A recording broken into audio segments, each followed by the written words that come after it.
औज़ुबिल्लाहिमिनश्शैतानिर्रजीम बिस्मिल्लाहिर्रहमानिर्रहीम।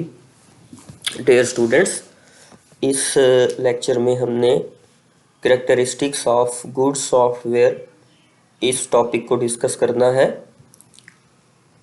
तो characteristics of a good software can be judged in three major grounds, यानी कि किसी भी सॉफ्टवेयर की प्रॉपर्टीज़ को जज करने के लिए हम तीन जो है ग्राउंड्स पर मुश्तमिल चीज़ों को डिस्कस करते हैं: ऑपरेशनल, ट्रांजैक्शनल और मेंटेनेंस। अगर इन तीन फील्ड्स के अंदर, इन तीन डोमेन्स के अंदर, इन तीन ग्राउंड्स के अंदर कोई भी सॉफ्टवेयर खरा उतरता है या उसकी जो परफॉर्मेंस है वो इन तीन फील्ड्स के लिहाज से बेहतर है, तो वो एक अच्छा सॉफ्टवेयर या एक गुड सॉफ्टवेयर काउंट किया जाएगा, कंसीडर किया जाएगा।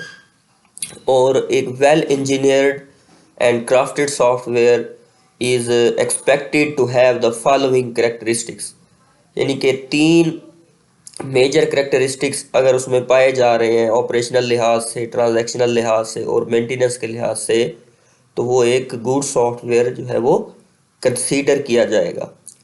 अगर हम बात करें ऑपरेशनल ग्राउंड की, तो ऑपरेशनल ग्राउंड में किसी भी सॉफ्टवेयर की कौन कौन सी थिंग्स को या पॉइंट्स को मेजर किया जाएगा, उसको हम देख लेते हैं। ऑपरेशनल के लिहाज से अगर हम बात करें तो this tells us how well software work in operation, यानी कि चलने में, काम करने में वो सॉफ्टवेयर कैसा है। ठीक है, तो इस चीज़ को हम कहेंगे उसकी ऑपरेशनल ग्राउंड। ठीक है, यानी कि ऑपरेशनल ग्राउंड हमें बताएगा कि ये सॉफ्टवेयर कितना अच्छा काम कर रहा है, कितना अच्छा वर्क कर रहा है उस यूज़र के लिए या उस ऑर्गेनाइजेशन के लिए जिसने इसको जो है वो बनवाया है। तो ऑपरेशनल लिहाज से उसकी वर्किंग को चेक करने के लिए हम क्या क्या चीज़ें देखेंगे? बजट, ठीक है जी, usability, efficiency, correctness, functionality, dependability, security और सेफ्टी। ठीक है जी, यानी कि हमारे पास अगर हम ऑपरेशनल की बात करें तो उसमें ये पॉइंट्स हम देखेंगे कि बजट, यानी कि किस बजट के अंदर वो चीज़ हमें बनी, जो है जो टूल हम यूज़ कर रहे हैं, जो सॉफ्टवेयर हम यूज़ कर रहे हैं वो किस बजट में बनाया गया। यूजेबिलिटी मतलब कि जिस नीड के लिए, रिक्वायरमेंट के लिए, जिस यूजेज के लिए, जिस इस्तेमाल के लिए वो सॉफ्टवेयर बनवाया गया था, क्या उस इस्तेमाल को ये एफिशिएंट है या इसमें कोई अभी मज़ीद इम्प्रूवमेंट की ज़रूरत तो नहीं है। यूजेबिलिटी में हम ये चीज़ डिस्क्राइब करते हैं। एफिशिएंसी मतलब कि इसकी जो प्रोग्रेस है वो किस हद तक बेहतर है। ठीक है जी। करेक्टनेस, इसके रिजल्ट्स यानी कि जो है इसकी आउटपुट जो है यूज़र की वो किस तरह से दे रहा है ये। ठीक है जी। फंक्शनैलिटी मतलब कि इसमें हम फंक्शंस को काउंट करेंगे कि कितने फंक्शंस हैं इस सॉफ्टवेयर के अंदर, क्या वो फंक्शंस अकॉर्डिंग टू रिक्वायरमेंट है या नहीं है। उसके बाद डिपेंडेबिलिटी, यानी कि यूज़र किस हद तक इस पर डिपेंड कर सकता है या किन मकासद के लिए इस सॉफ्टवेयर पर डिपेंड कर रहा है यूज़र, कौन कौन सी चीज़ें जो हैं वो डिपेंडेबल हैं यूज़र के लिए इस सॉफ्टवेयर के अंदर। सिक्योरिटी यानी कि इसको यूज़ करने के लिए कौन कौन सी रिस्ट्रिक्शंस लगाई गई हैं, यानी कि कौन सा यूज़र इसको यूज़ कर पाएगा और कितने नंबर ऑफ़ यूज़र्स जो हैं वो इसको इस्तेमाल कर पाएंगे और किस हद तक इसको इस्तेमाल कर पाएंगे। या इसमें आप ये भी चीज़ देख सकते हैं सिक्योरिटी के पॉइंट में कि इस सॉफ्टवेयर को इस्तेमाल करने के लिए कौन से ऐसे पैरामीटर्स होंगे, सिक्योरिटी मेजर्स होंगे जिनको फुलफिल करना पड़ेगा यूज़र को। सेफ्टी यानी कि डाटा के बैकअप के लिए आपने इसमें क्या क्या ऑप्शंस रखे हैं।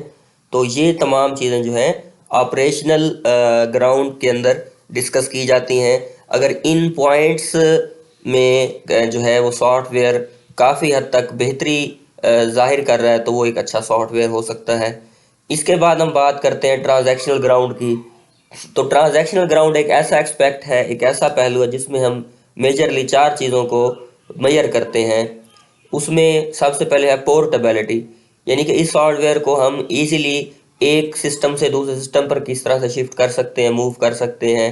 ठीक है। इंटर ऑपरेटेबिलिटी, यानी कि किसी भी सॉफ्टवेयर के अंदर जितने भी ऑप्शंस होते हैं उनकी आपस में जो सिंक्रोनाइजेशन है, जो आपस में उनका जो ताल्लुक है, वो किस हद तक स्ट्रांग है।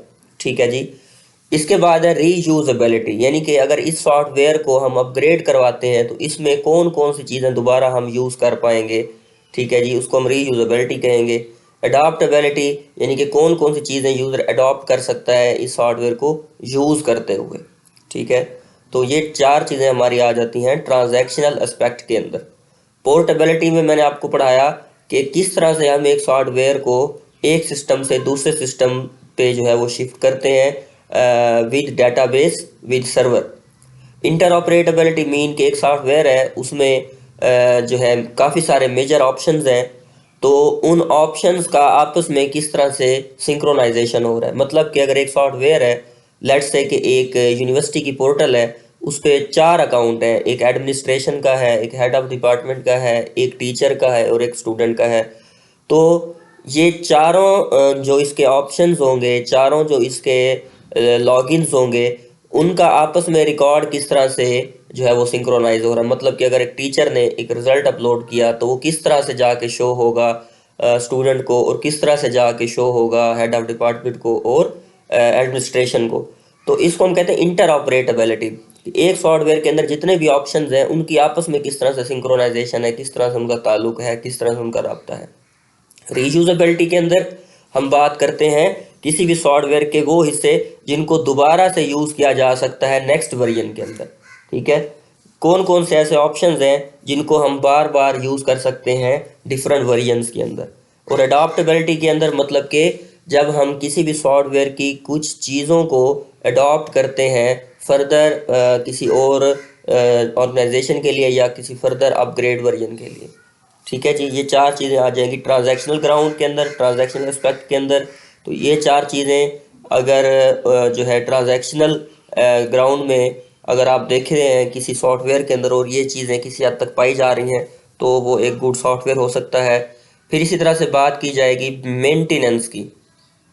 अब मेंटेनेंस का मतलब क्या है कि एक सॉफ्टवेयर आपने बनवाया, आप उसको चला रहे हैं, तो during usage of this software अगर आपको कोई प्रॉब्लम्स आए हैं या आपने उसमें कोई भी फीडबैक दिया है तो उस फीडबैक के लिहाज से उस सॉफ्टवेयर को किस तरह से मेंटेन किया जा सकता है, इसको मेंटेनेंस कहेंगे। मेंटेनेंस में 4 मेजर चीज़ें आ जाती हैं। इसमें मॉड्यूलैरिटी, मेंटेनेबिलिटी, फ्लेक्सिबिलिटी और स्केलेबिलिटी आते हैं। मॉड्यूलैरिटी मतलब कि किसी सॉफ्टवेयर के अंदर जैसे मैंने आपको पढ़ाया कि काफ़ी सारे डिफरेंट ऑप्शंस होते हैं, मेन्यूज़ होते हैं। उन डिफरेंट ऑप्शंस या उन डिफरेंट मेन्यूज़ की अपनी अपनी एक स्पेसिफिक कोडिंग होती है, अपनी अपनी एक ख़ास प्रोग्रामिंग स्क्रिप्ट होती है जिसको हम मॉड्यूल कहते हैं। ठीक है, जिसको हम फंक्शन कहते हैं। तो जो मॉड्यूलैरिटी है, मॉड्यूलैरिटी का मतलब यहाँ पे ये लिया जाएगा कि किसी भी सॉफ्टवेयर को आप कितने फंक्शंस में, कितने मॉड्यूल्स में डिवाइड कर सकते हैं और फिर किस तरह से आप उन हर फंक्शन को, उस हर मॉड्यूल को किस तरह से इजीली मेंटेन कर सकते हैं। क्या उसमें ये कैपेबिलिटी मौजूद है कि आप उस सॉफ्टवेयर के डिफरेंट पार्ट्स को अलग अलग मेंटेन कर सकें। ठीक है जी। उसके बाद है मेंटेनेबिलिटी। मेंटेनेबिलिटी में यही बात आ जाएगी कि आप ओवरऑल किस तरह से सॉफ्टवेयर को मेंटेन कर रहे हो।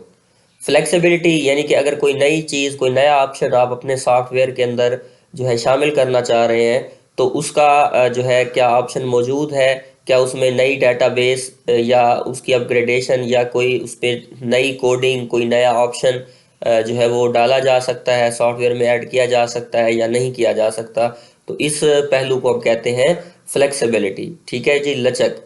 उसके बाद है स्केलेबिलिटी। स्केलेबिलिटी के अंदर यही चीज़ जो आप उसको मेजर करते हैं, उसके तमाम एस्पेक्ट्स को, ठीक है, डिफरेंट जो है ऑप्शंस के ज़रिए, यानी कि वो कितना एफिशिएंट है, कितना ड्यूरेबल है, कितना वो जो है इन बजट है या कितना वो ऑन टाइम बना है। इन तमाम चीज़ों को जब आप देख रहे होते हैं तो ये स्केलेबिलिटी इस चीज़ को कहा जाता है।